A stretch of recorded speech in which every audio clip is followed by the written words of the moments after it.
jets also includes the Scalp's missile as per the deal. Let's take a look at the Scalp missile. Now, what is the Scalp missile, viewers? Let's first understand that. Let's talk about the make first. Now, is developed jointly by MBDA through France-UK collaboration agreement, and primary manufacturer remains MBDA with facilities in France and the UK. And now let's talk about the Scalp EG is French designation. Storm Shadow is UK export name and produced for multiple operators including France, UK, Italy and India. And now let's talk about the length, which measures exactly 5.1 meters overall. The wingspan extends to 3 meters when wings are deployed, and the Scalp is built in France for international export customers.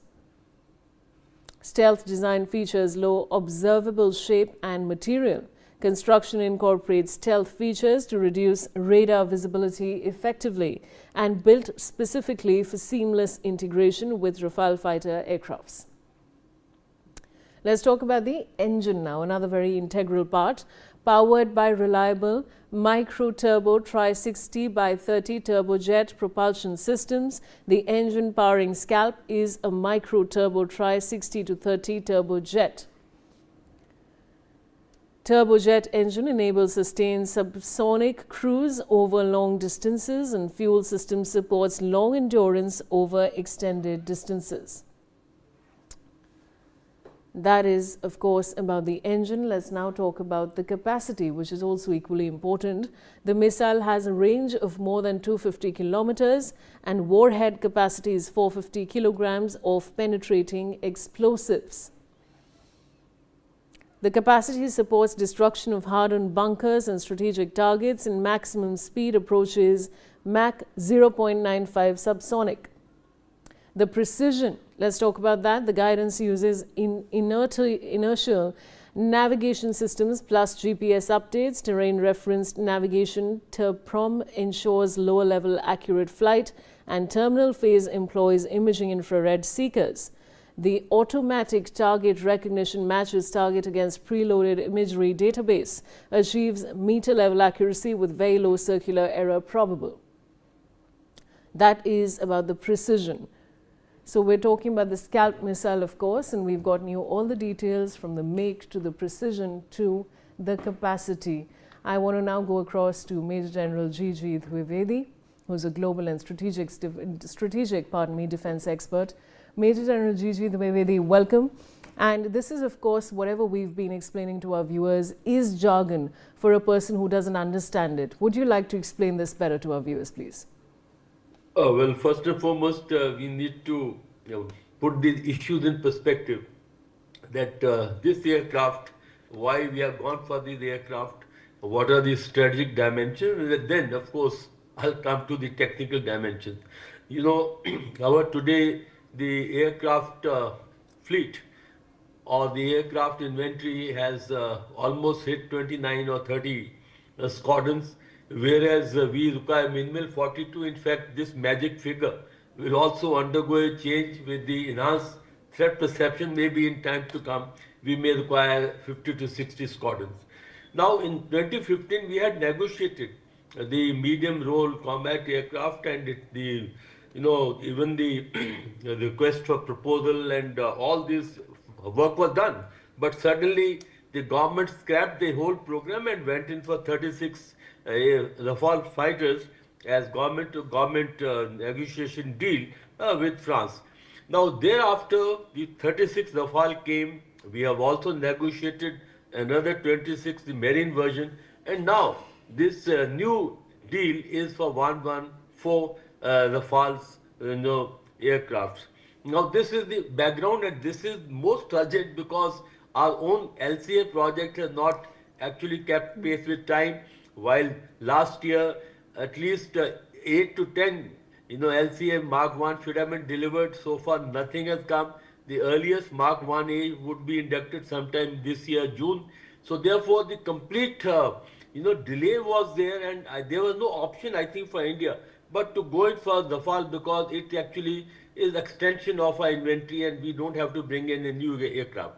Now the Rafale aircraft is proven aircraft because in Operation Sindoor, it did extremely well and it took a heavy toll of Pakistan, both their bases and also their, terrorist bases.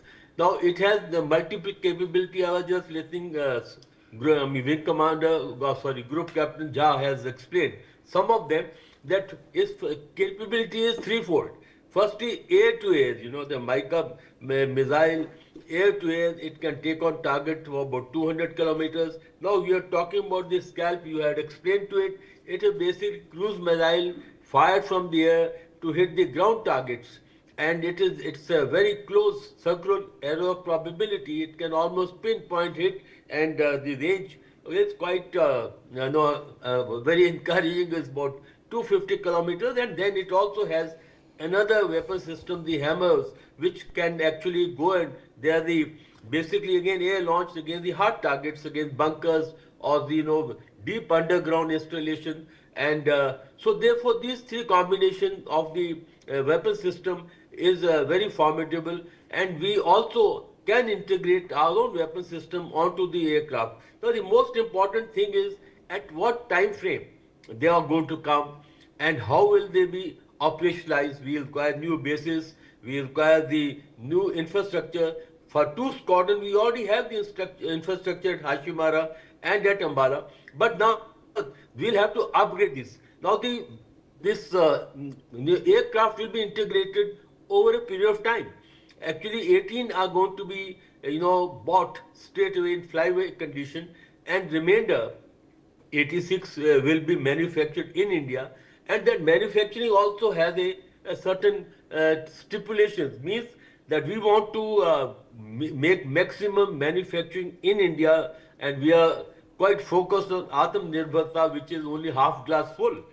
So therefore, initially about 30% of the aircraft component will be procured from within the Indian industry, and later on this could be scaled up right up to 60, and it's going to take about 6 to 8 years for the aircraft actually to be fully integrated. That is 114 number would take 8 to 10 years time, and that's the time frame we are looking at. I want to leave one last word, and that is that this is not enough, because we need fifth generation fighters, because China today is flying 300 J-20s. They are already got another version, J-35, which is for export, and as reports are there that Pakistan is likely to get 3 to 4 squadrons of F-35, and they also tested their H-20 bomber, that is again the 5th generation bomber, and 6th generation is already being flight tested. The point I am making is that Rafale is only going to fill in the gap of the current inventory arithmetic, but in time to come we have to focus on the 5th generation aircraft. AMCA is going to take time. 2035 is another decade away. We cannot afford this vacuum for a decade, so therefore India will have to go for the 5th generation fighter as a stopgap. The only option, the two, one is Su-57E from Russia or F-35 from US. It depends upon number of factors as to which aircraft will go for, not only the operational, tactical, strategic, but also geopolitical. The on end point, I would say that this is a deal which we're very short on time, so I'll have to interrupt you, and with that we're slipping into a short commercial break.